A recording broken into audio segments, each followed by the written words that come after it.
Hey guys, welcome to the Rusty Beauty's Garage. It is December 29 today.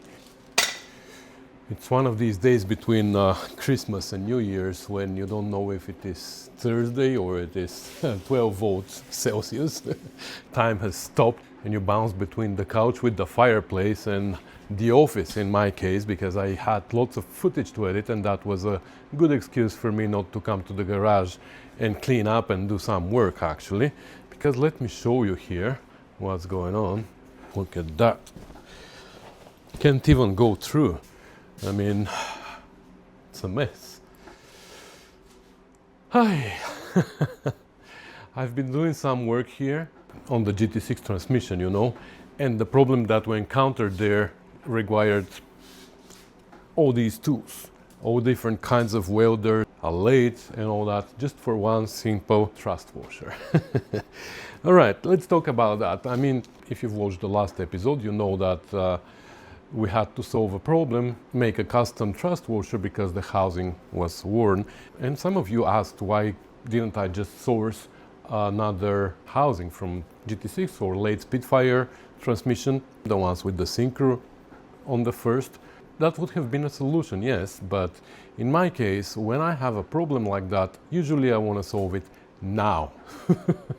I don't want to start asking around because it is usually related to something that is already on the table. I have to put it together. I don't want to put everything away, start working on something else until 1 month later I have a housing. So if I have a solution, even if it is complicated, I'd rather do it now, and especially when it is in my own car and I'm not pressured by how many hours I'm going to put in this problem. It's my hours. I am the one who doesn't pay myself for that. So that's why I decided to do this custom thrust washer. Plus it makes for interesting content, I believe. What's the fun in taking everything from one housing and putting it into another housing? That's not fun. Anyway, so here also what you're seeing here is my sanding booth. You see, with Nick we created this so he can go inside and sand some fenders for his Miata that is sitting here in polyester primer. I don't even think that we've shown you this yet. Well, it's not sanded yet because Nick is taking his time, and now just before Christmas dinner actually he cut his hand open on a broken plate out of anything else. So we had to take him to ER and he got stitched. So I don't think he's gonna work anytime soon.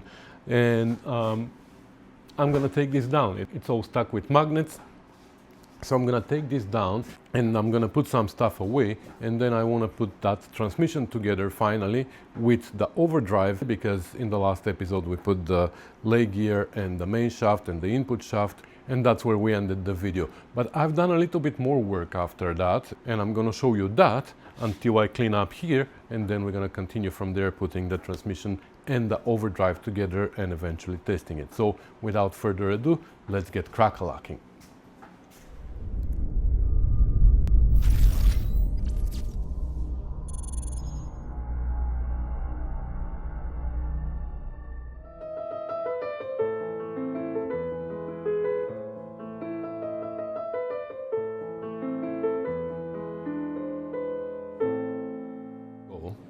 Yeah, this is for non-overdrive transmission specifically. Yeah, I'm gonna let you go now and I'll bring you back when this is installed so we can deal with the rest. Okay, so these bolts are tight, I mean these studs, and now we can install this cam. Here, the old one, when we were taking it out, we damaged it, or it was damaged before, I don't know. So I bought a new one. Okay, and then this cam goes with the tapered part towards the overdrive. The taper helps for the mating part, where the plunger for the pump needs to climb over the cam all the way. And then we have a circlip that goes there to make sure that the cam doesn't come off.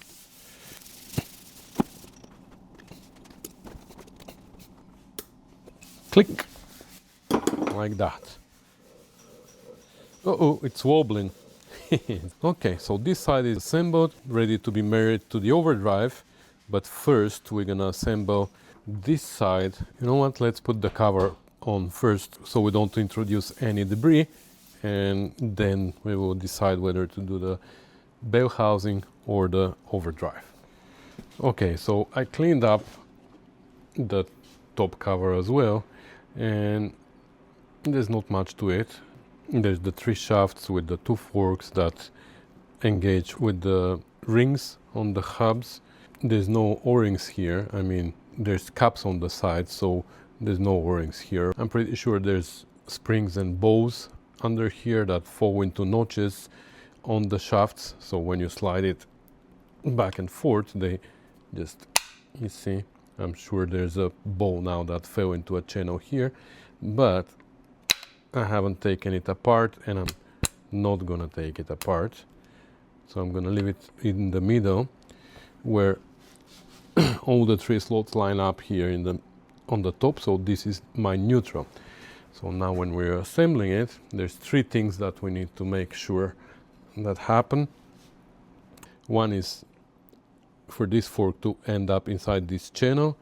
The other one is that this fork goes over the reverse gear. And third thing is that the reverse lever goes into this little slot right here.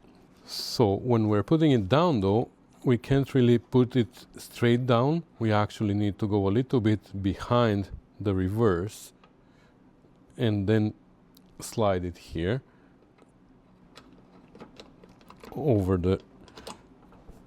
that ring. And so now everything here is engaged, and I can drop it down, and for the reverse I can watch from here, from above. I'm gonna show you later. Yep, everything is in place. So I'm gonna put the bolts here, or at least 2 of them, and then we're gonna test shift everything to make sure that everything shifts before we put all the bolts. So maybe you should come on the other side now. Okay, so this is how we've switched to first gear now. We turn here a lot. The rear shaft, the output shaft, is turning very little. Then we go back to neutral and shift forward, the same shaft forward. That's our second gear. So now the output shaft is spinning faster, neutral, and now third is this way. Okay, fourth. So now it's 1 to 1. If we go in neutral and then we go to the other side, so this is where our reverse is, and now our output shaft is spinning backwards. Okay, so it shifts well, so I can put the rest of the bolts and continue with the next project. So now that you're up to date, you know that we still have to assemble the bell housing to the transmission, the shifter mechanism, and to put the overdrive in the back of the transmission. But before we start doing that, I think I'm gonna take this out because I want to paint it. But before I take it apart, I wanted to show you the problem here. So when we brought the transmission out of the basement and I did this, and everything here inside fell apart. These parts are notorious for falling apart anyway.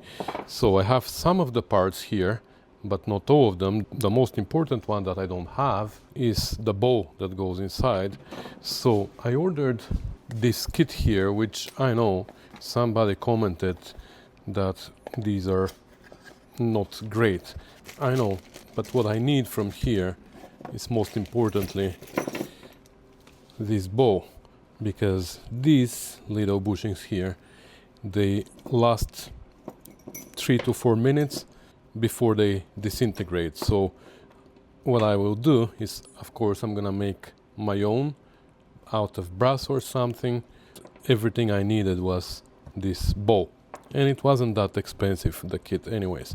So I'm gonna clean this up and paint it, I guess, now that we're here, because I have some other parts to paint as well. And once this is painted, we're gonna let it dry and we're gonna come back here to assemble. So just wanted to show you this part before I take it apart.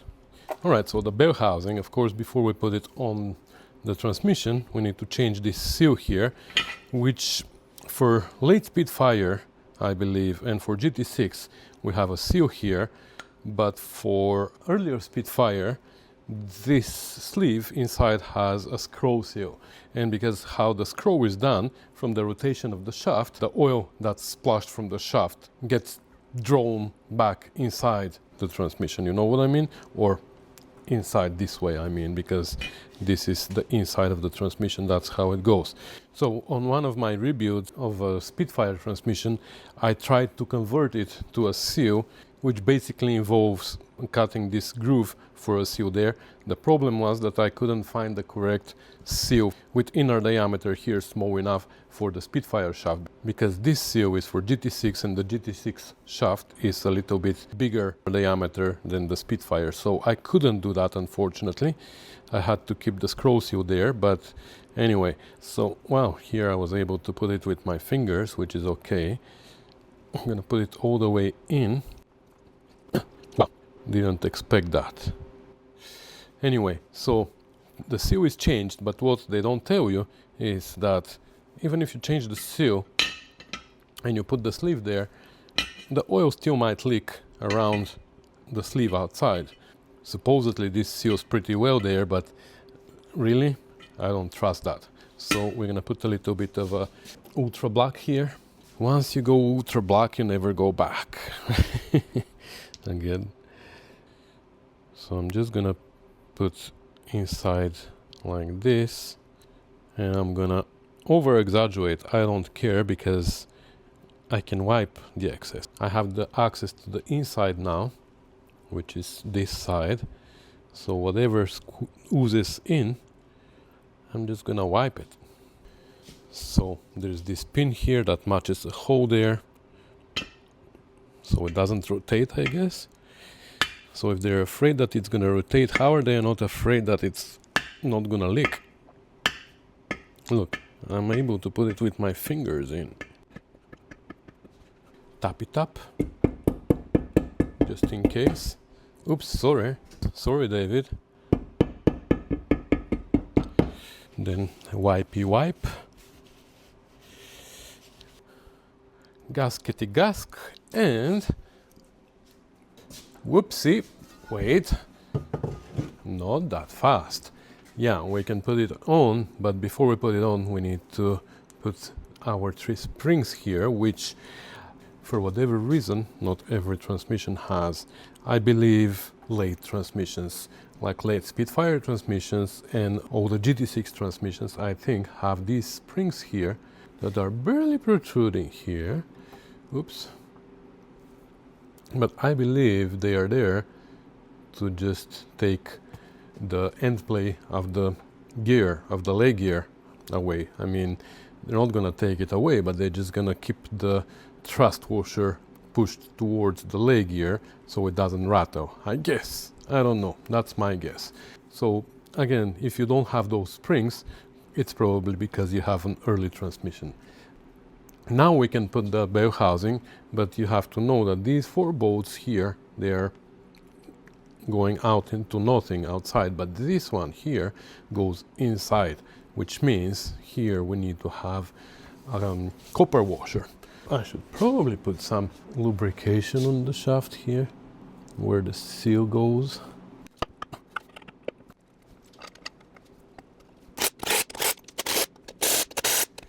Right, so now what's left is to take the overdrive and just mate it with the transmission. Now for other types of overdrive, like A-type, is pretty complicated. You need to have a shaft, like a dummy shaft with this shape that you put inside the overdrive, and you go back and forth and you align it, and it is pretty hard, at least from my experience before. J-type, no problems at all. it goes in absolutely no problem. D-type, I'm expecting to be the same as J-type because there's no springs here. On A-type, you have 8 springs that you need to, first of all, keep in place. Second, align the splice. Third, as you're pushing down, you're going against the springs, so now you don't know if you're fighting the springs now or it is jammed. It is like complicated on A-type, but J-type and D-type are pretty easy, I'm hoping. So before we put the gasket though, we're gonna test fit it. And to test fit it, first of all, I put it on the vise, so let me show you why. If you look down there, you will see the splines which are not aligned. So you see the 2 sets of splines that are not aligned, they need to be aligned, and then everything should go okay. So the first set that you see, the one on top, is the splines on the sun gear. So these you can turn left and right with the flange. So by turning the flange underneath, you're turning these splines, but together with them, as you can see, also the ones on the bottom are turning. And these ones on the bottom are actually the splines on the unidirectional clutch. And as you know, you can't spin them any other way other than just putting a screwdriver down there and aligning them, and it's not that hard. You just need to remember one thing: it's a unidirectional clutch, so you can only spin it this way. You can't push the splines backwards, you have to push them forward, and then you can align them. So let me do that. Unfortunately, at least I don't think I can do that with you there. Let me try. Can reach down there and just do this. Did I align them? No. I need my one hand. I need one hand to hold the flange so the sun gear doesn't turn, and with the other hand I have to turn the I have to reach down with the screwdriver and turn the unidirectional clutch. Okay, I'm not gonna tell you how I'm holding the flange down, but I'm holding it with a special part of my body. No, doesn't work. Okay, I'll do it on my own. Like this. I can put a light here. I can hold the flange with one hand underneath, and this way.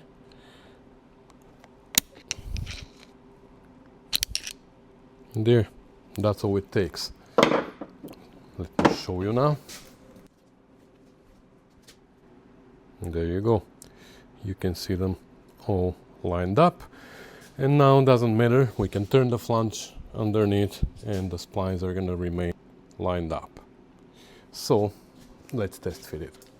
So I'm going to put, I don't know if it matters, but I'm going to put the cam for the overdrive pump with the cam up, because the pump is underneath. Also, you can see this tapered part, this chamfer or whatever on the cam. That's also there for a reason, to help the pump climb on it. That's another problem with the A-type that we have. We need to pull the pump and hold it with a wire somehow compressed, so we can put the overdrive on and then release the wire. Here the pump is climbing on its own. So let's try that now. This is the plunger of the pump, and that's why I put the cam up there. Okay, so that's how far we can go for now. Now we can turn. Well, the problem is also the main shaft is turning, so there you go. Ooh. Huh. Voila, it's that easy.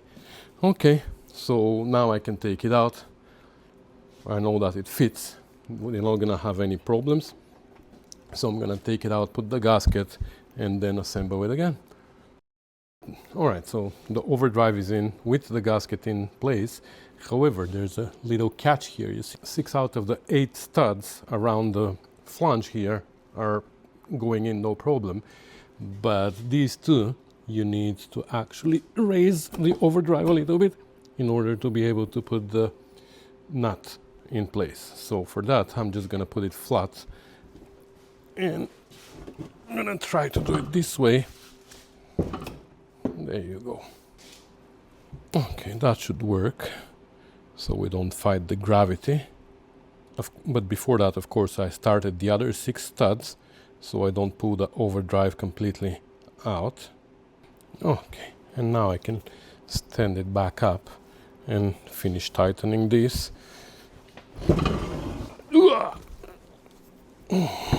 So all these bolts are tight. Gonna wipe a little bit whatever oozed out here. I don't like touching this stuff. I like it for breakfast, but that's another story. So now everything is assembled other than the top cover with the shifter. So now let's rebuild the shifter, which is right here. So I showed you earlier, we took apart this part so we can paint the cover. But now let's look at what the problem here is usually. So the problem is here that what we have to do with the shifter is operate this pin, which goes inside these 3 slots on the transmission and goes into the left, middle or right slot and pushes back and forth. However, very often what happens is we get a lot of slop here and here in these 2 joints, and the shifter can do whatever it wants to do without affecting this pin at all. You see, the pin is stationary and the shifter is going all over the place. Lots of play in all kinds of directions. So this is where these little bushings come in place. So they fit here as spacers. This little flange inside fits inside the hole on the shifter. And imagine this is like cheap plastic. Of course we're not going to use it. Somebody commented on one of the previous videos saying that you can buy a kit from somewhere else. To be honest, I don't remember where, but I'm gonna make my own. Like I said, I bought this kit specifically for this bow because that's what goes inside there and that's what disintegrated, and I didn't even have a spare one that I could have measured and made one out of bronze maybe. But you know what, I'm not gonna bother now. I'm gonna use this one, but I'm gonna make this. But to make them, I don't want to follow the exact size of these. As we can see, the quality is super crappy. I want to take out the shifter and first of all see if the hole is still round or maybe it became oval. And if it is round, I want to make this little protrusion here to be the exact size of the hole on the shifter. So let's take this apart.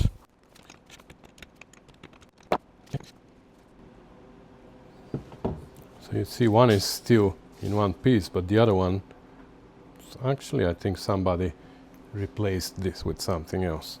Whatever. So, first of all, we want to make sure that this hole here is still round, which it looks like it is. But then we want to also make sure that, yeah, these are the correct size apparently.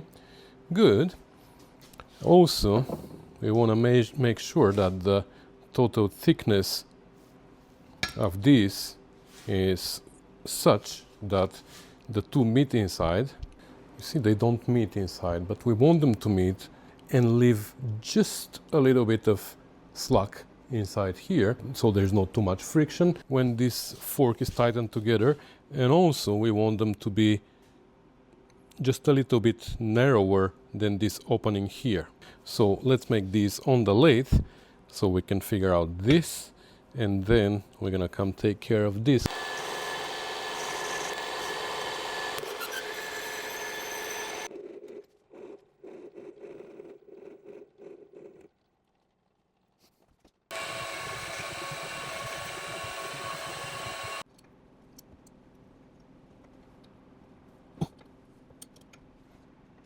It still has a little bit of play up and down, left and right, but that's because the bolt is actually moving here, if you can see.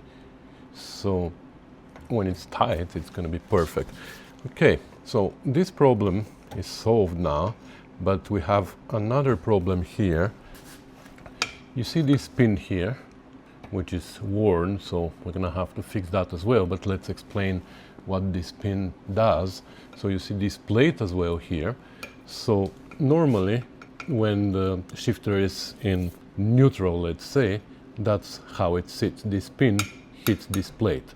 So in this situation, when this pin also here in the back, I hope you can see it, when it is vertical, that's our first and second position alignment of the shifter. So if we shift forward, we go to first. If we shift backwards, we go to second.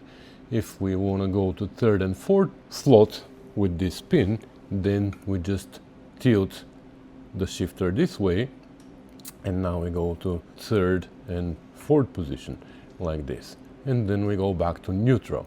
Now if we want to go to reverse, we need to tilt the shifter to the left, but this pin is what's limiting us here, so we can't go to the left unless we press on the shifter down. That makes this pin go above this plate or under this plate, because now we are upside down, and then we are able to shift in this position, so this pin can go into the reverse slot. But as you can see here, let me take it out, it is a little bit worn here, and we have to fix it. So what's important is to measure how much it protrudes now, because that's gonna help us go back to the same position, and then we're gonna make a new pin.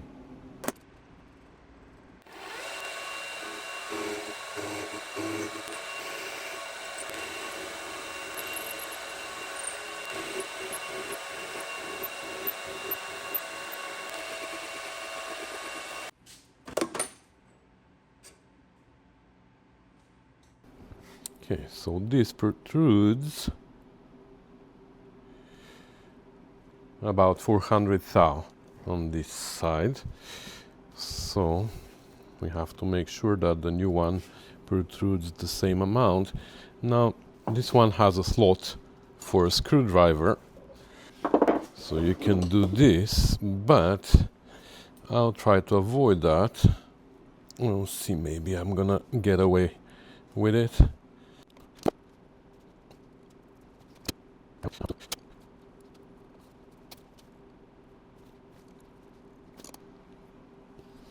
Oh yeah, we don't need a slot. 401. Perfect, that's where we're gonna leave it. If we need to adjust it after, we're gonna adjust it. So let's see what else. All right, next, let's see what we're gonna do with this joint here. To be honest, this one is not too bad, because it needs to have this motion for reverse gear, right? And in these directions, I don't see a lot of play. Anyway, we're gonna have to take it out, because here inside there are O-rings around this shaft, both sides. So I want to change those, because right now it doesn't look like it's been leaking, but these O-rings haven't been used in a long time, so probably we have problems there. So there's a rope in here that we want to remove, so we can take this entire joint out, and then we're gonna undo this bolt and push this out.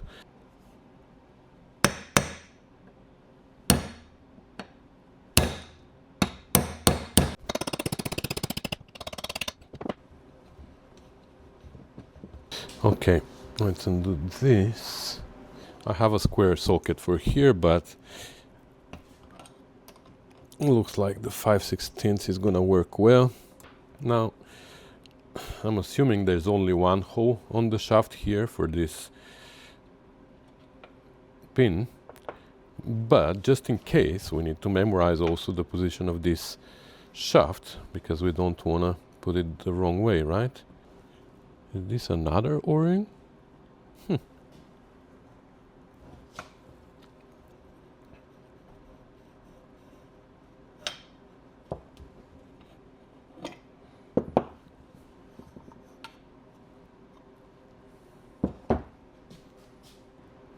Actually, you can put it the wrong way if you want to. So I don't know why there's an O-ring here. If somebody put it just so this pin doesn't hammer there, I don't know. But inside here and here is where the O-rings are. So we want to change those.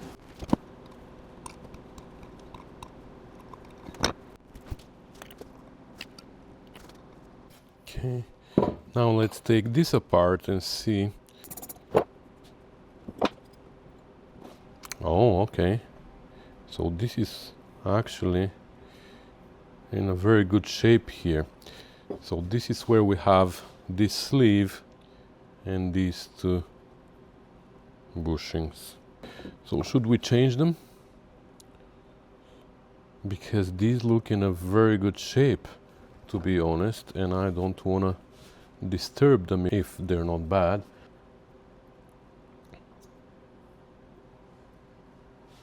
Okay, so that's how it works.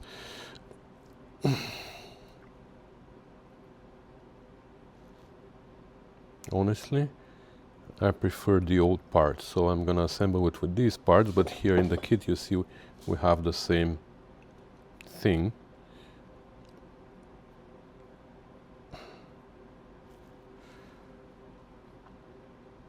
That goes inside here. Okay, but we're gonna keep that for future. We're gonna use the old ones. I'm gonna take these to the wire wheel and clean them. But before I take those apart, I'm gonna take this apart as well, because this also is where we have to put this ball like this, and this is where we slide up and down for reverse gear. So we want to make sure that there's no rust inside here or anything. Then we're gonna slip the bow inside and the new spring, and we're gonna assemble it. So as I'm going to the wire wheel, I want to take this with me. So here we have this like a circlip.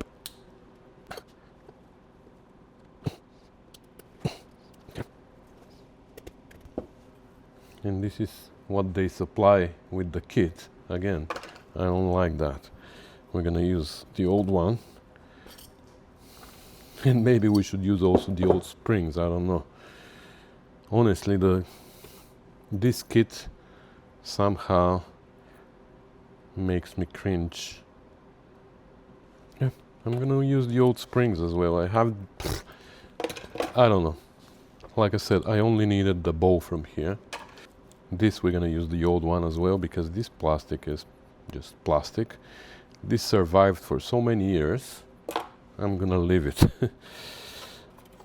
Actually, just wanted to show you here, these plastic bushings that they sell you, they come also with a metal sleeve inside. So that's at least something to prevent the boat from wearing the plastic. But we didn't do it this way because we already have metal here, right? And they're riding on this part of the boat, so they shouldn't be worn too fast, I hope. Okay, so I think we are ready to start assembling here. Let's organize our parts a little bit. Okay, let's start by inserting this shaft back in. A little bit of lube. I already put lube on the O-rings when I put them in. Oh! Okay, so then this pin goes this way, right? Okay, these arms here were like that in this orientation, and our pin on this side was like this. Okay, good.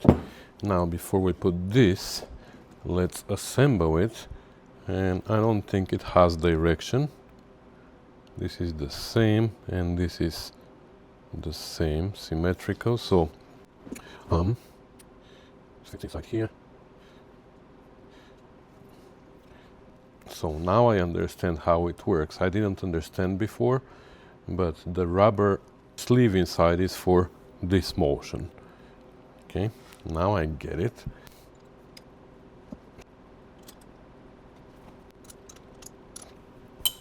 And here we can tighten it pretty good because we have the metal sleeve inside.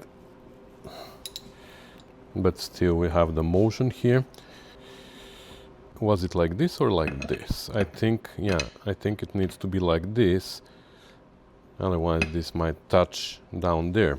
So we're gonna start the rope in. It's gonna be easier if we start it now. Just start it. So now We want it to be like that, right?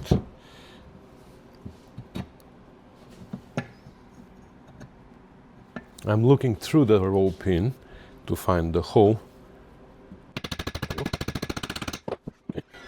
Perfect. Okay, and now clean this up, and this is where this bow goes with the bow part down,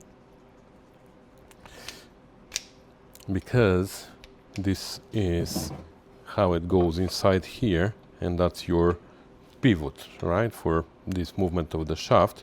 But also we have the spring on top right here, so when we want to go in reverse, actually this is how it is, we need to push down and compress the spring, and this pin can go over this plate.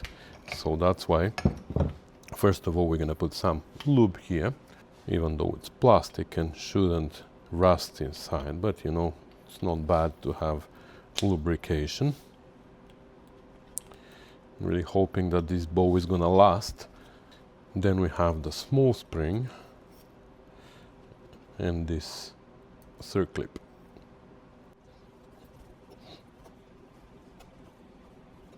Come on.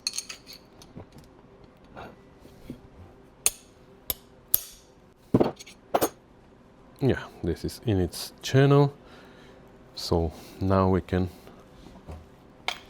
assemble it back here with our brass bushings.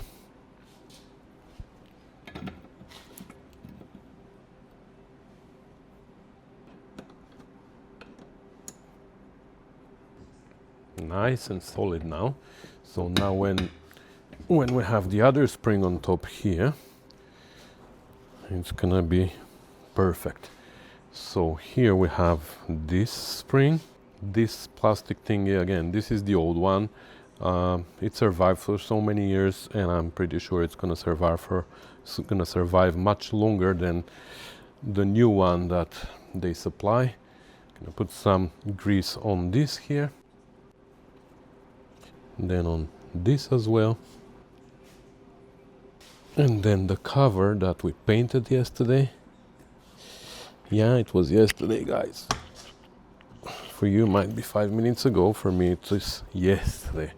Okay, so now we have movement here between first and second and third and fourth. And we can move forward and back, no problem. What? Oh, problem, you see here? Okay, so we need to flip this boat around. Okay, I was trying not to create a problem on this side, but actually this side is more important. So we're gonna flip the boat.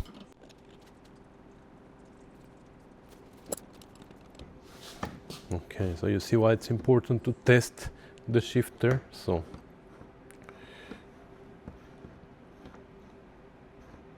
first and second is here, and then for reverse we need to push in and then slide it over. And how long before this pin gets worn? Well, the other one survived dozens of years. So, and with that the shifter is rebuilt, so now we can put it on the transmission. Alright, so few things to remember here before we put the cover on. First of all, it's much easier to pour oil in it. So I just poured a quart, but I don't know how much it takes, so I'm gonna still have to add from the side. But at least 1 liter is already in. I assume it's gonna take another half maybe. I don't know, we will see. Second thing is the reverse switch needs to be installed. Believe me, it's much easier. I don't know if it is even possible to install it after the cover is on. And third thing is this hole here. This needs to be open. This is your vent. You need to make sure that it is open. Otherwise, with the heat, it might build internal pressure and start blowing oil through the seals. We have to make sure that the pin fits right into the slots down there, because if it is not there, it's going to be a problem, right? It's not going to shift. And there you go. Tap it up. There you go.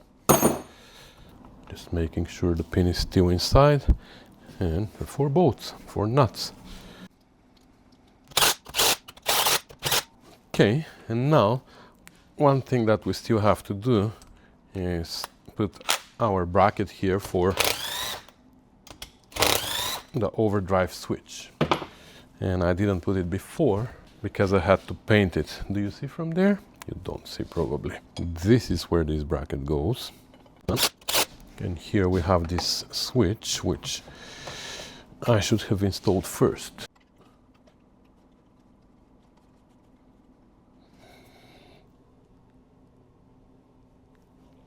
And here you can see how this switch works.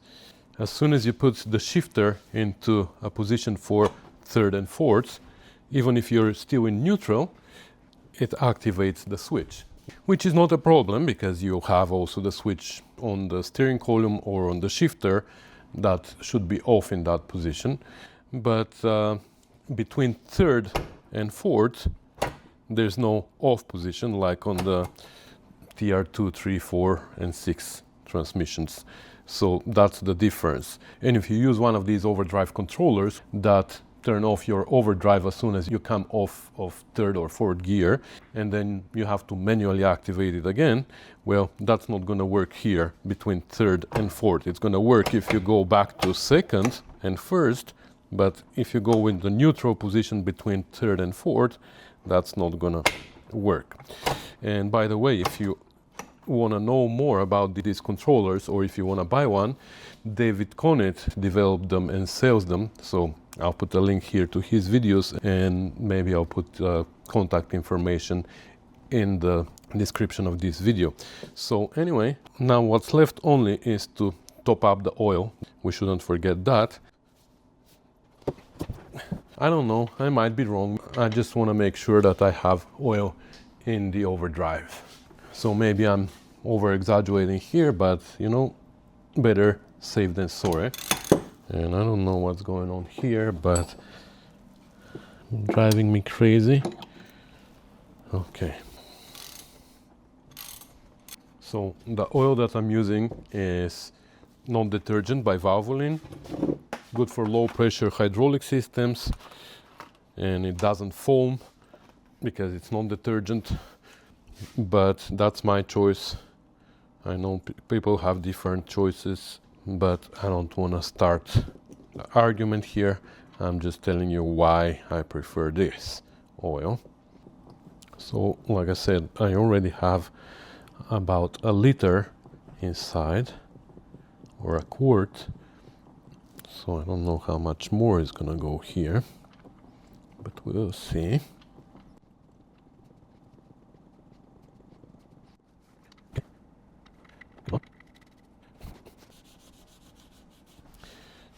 Okay, well, time to set up the testing rig. Well, not so fast. I forgot something. When I was cleaning up the table to put the testing rig there, I figured that we have 2 more gaskets here. This one is for this cover, which I still don't want to put on because we might need to adjust this lever inside. But this cork one is for the solenoid, and I forgot to put it on, so I'll put it on now. Alright, what's left is to put an adapter here for the pulley and test it.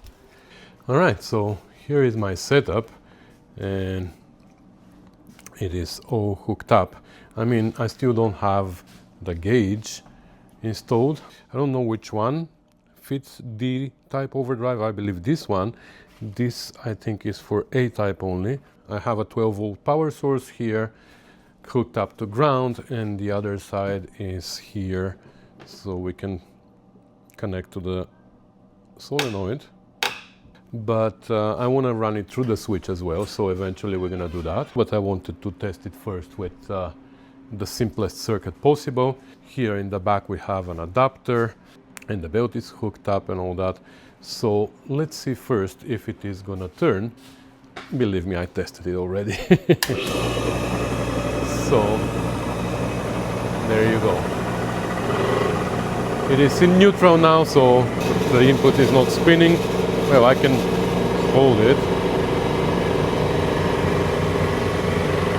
Actually, let's turn it off and hook up the thing here. Put it in 4th gear. Okay, that's in 4th now. So now the solenoid should come on. And it did. Actually, I think I heard it making a difference. Yeah. I can hear that it makes a difference, but we want to put the pressure gauge as well. Yeah. Okay, let's turn it off. Yeah, that was just a preliminary test. Now, because we built pressure here and I didn't tighten this plug because I knew that I was going to put the gauge here, so we have a little leak, and I'm sure now we have pressure behind it as well, so we're going to have to operate the valve a few times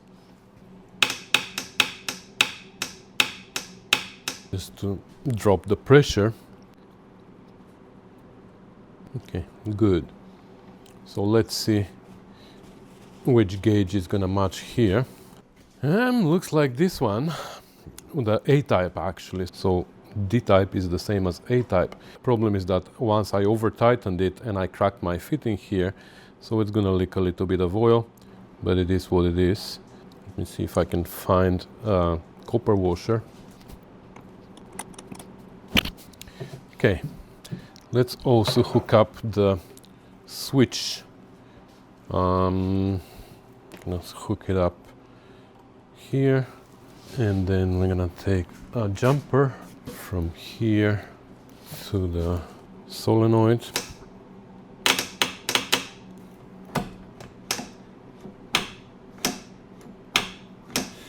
It works as it should, so let's turn it on again. I'm just gonna move my power source because it's trying to fall down.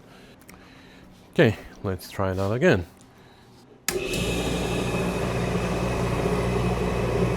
And it builds pressure. Pretty low actually, 100 psi.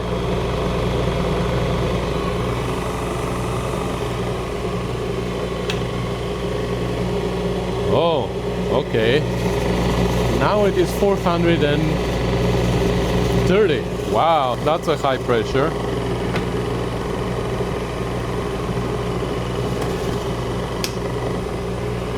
Okay, so this is a different design because on J-type and A-type, I believe, the pressure stays high even when you are in neutral and the overdrive is disengaged. As soon as you engage the overdrive, the pressure drops for a while and then it goes back up. Here, it drops when it is in neutral, but that's, I guess, a different design inside. But yeah, 400 psi, 400 and it's bouncing between 400 and 450. That's great. So everything works as it should. Well, we have one more test to do. I want to check the RPM, of course.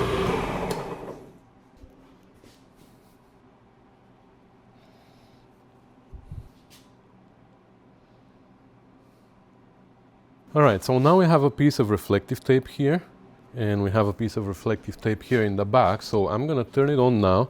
I disconnected the overdrive from here, from the switch, but I'm gonna put it in 4th gear.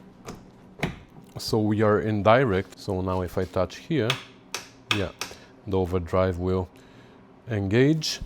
And let's measure now. I'm gonna turn it on and I'm gonna measure the back first, which should be the same because we are in 4th, it's direct, but I just want to make sure. What happened here?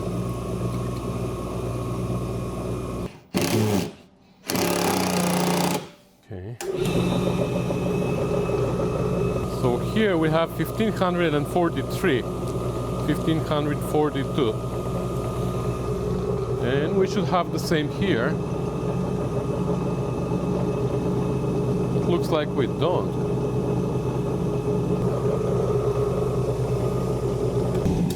Oh, my pulley is loose in the back. Okay. Oh, and it's hot.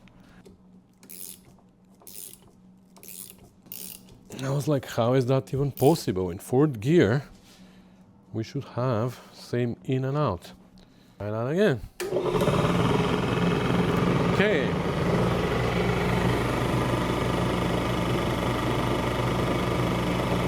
$15.20.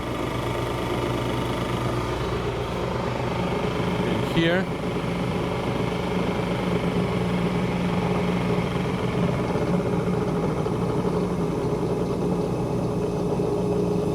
Did it come loose again? It loosened again. How come? How did it just loosen? Okay, I locked two nuts together. Let's try that again.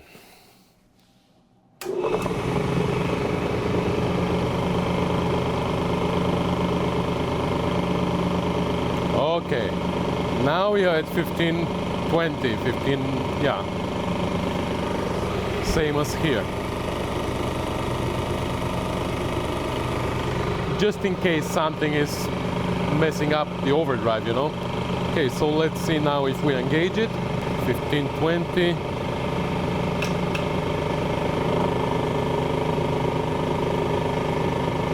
$12.30. $12.30. Go with $12.30. Alexa, what's 1,520 divided by 1,230?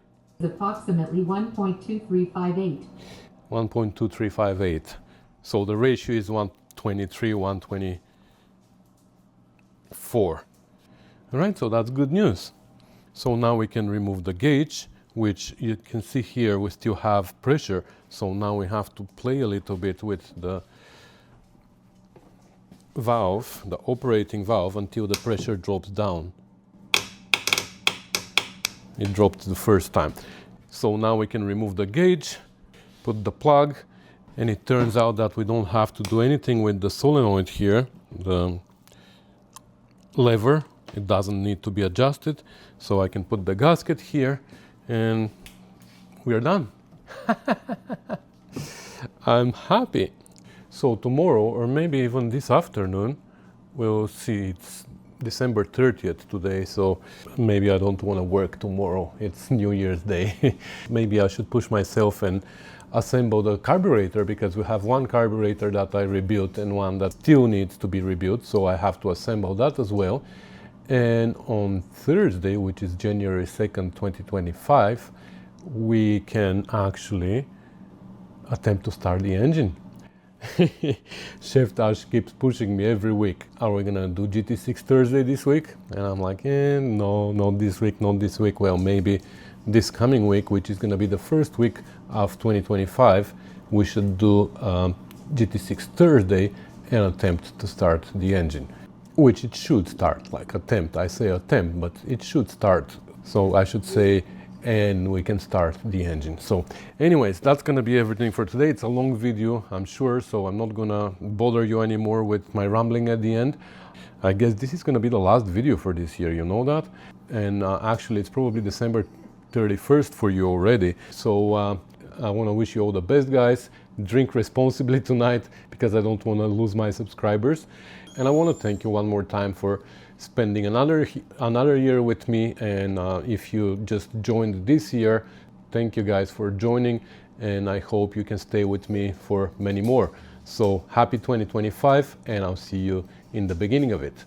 Bye.